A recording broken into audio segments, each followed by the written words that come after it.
Então, um bom dia para todo mundo. Neste sábado, mais uma vez, nos encontramos para refletir, meditar e acolher essa palavra do Senhor. E é sempre uma luz que se lança na nossa vida, na nossa mente, no nosso coração, sempre com esse propósito, Deus nos fala para nos alimentar, para nutrir a nossa fé, a nossa esperança e nos fortificar também no nosso compromisso de caridade. Tudo isso exige de nós a disposição de sintonizar com Deus e também da disposição da mudança de vida, da conversão. Em nome do Pai, do Filho e do Espírito Santo. Amém. Deus eterno e todo-poderoso, dai-nos a graça de estar sempre ao vosso dispor e vos servir de todo o coração.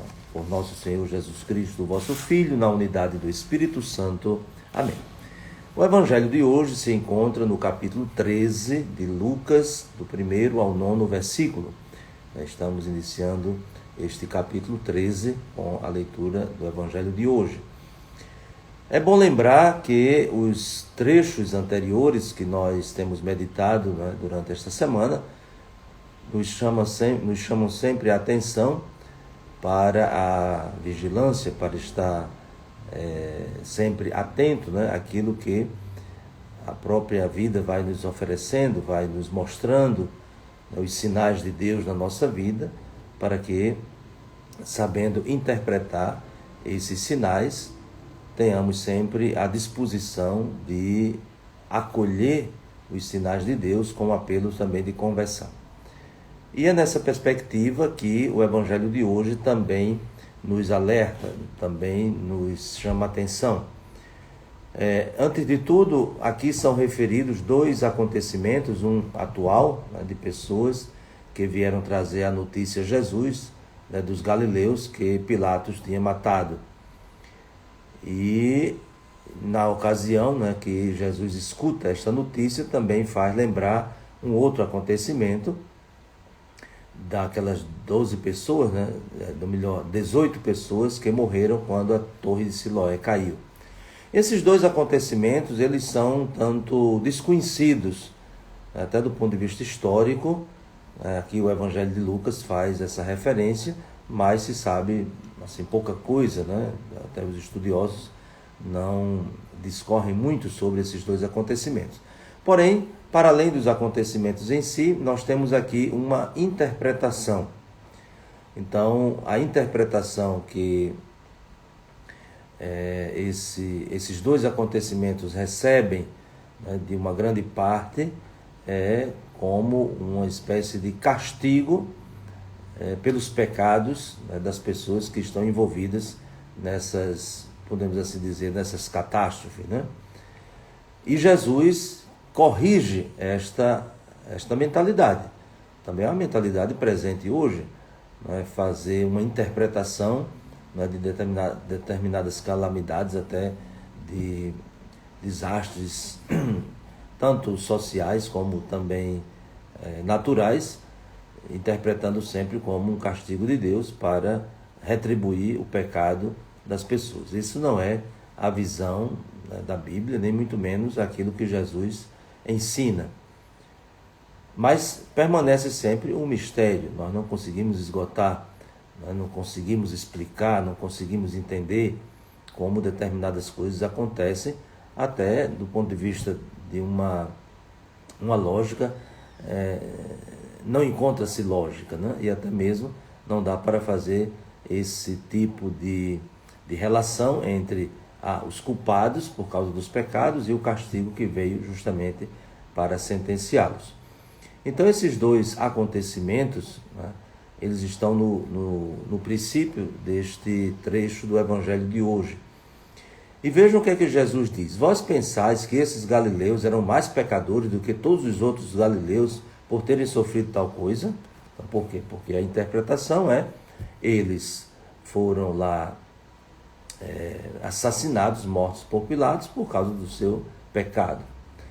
Depois, o que é que Jesus diz? Aí se torna um refrão dessa primeira parte do Evangelho: se não vos converterdes, ireis morrer todos do mesmo modo. Depois Jesus lembra a questão da Torre de Siloé e de novo volta esse seu apelo. Se não vos converterdes, ireis morrer todos do mesmo modo. Então, o que é que nós podemos compreender desse ensinamento de Jesus, mas sem fazer essas interpretações corrigidas pelo próprio Jesus? É que a nossa vida, ela é rodeada de uma insegurança do ponto de vista humano, que também nos escapa. Não temos o controle, né, absoluto, né, daquilo que acontece em nosso redor. Então há uma precariedade na nossa existência. E, portanto, todos nós estamos expostos a determinados perigos, a determinadas situações. E por isso, qual é a atitude fundamental que nós devemos assumir? Não tanto aquela de querer interpretar, querer entender e fazer julgamentos, mas aquela atitude de conversão. Porque nós não sabemos, né? Até ouvimos nos evangelhos anteriores, não sabemos a hora, nem o dia, nem a hora. Por isso devemos estar preparados. E a melhor forma de nos prepararmos é vivendo voltados para Deus, isto é, a conversão. A conversão é esse voltar-se, né?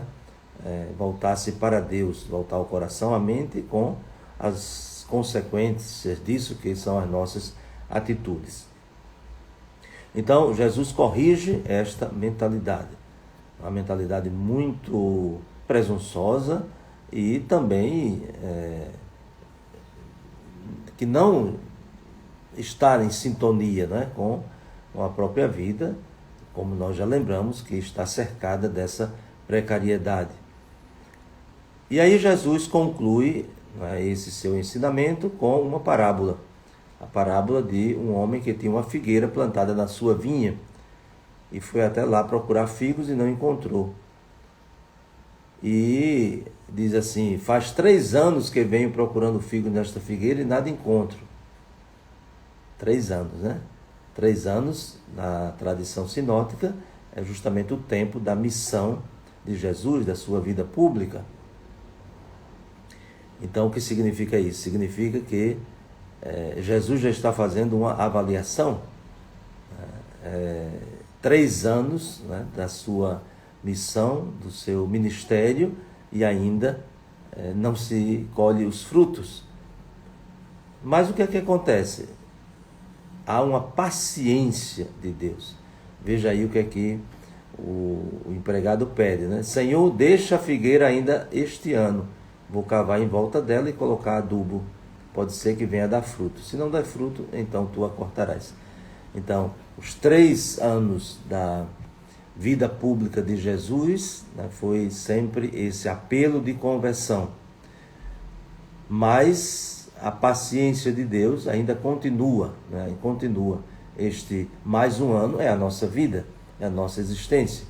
Então, aproveitemos, né, este mais um ano, que não significa um conjunto de 12 meses, mas o tempo que nós temos, né, que pode durar muito, pode durar pouco, né? Mas é importante aproveitar este tempo para cuidar, a fim de que essa figueira dê frutos. É o apelo constante de conversão. Então, mais do que fazer interpretações, né, porque eu sofro, porque estou sendo castigado, porque isso aconteceu, porque esse acidente, porque essa morte, porque essa catástrofe, porque esse desastre, tudo isso. Então, não nos compete fazer explicações e interpretações.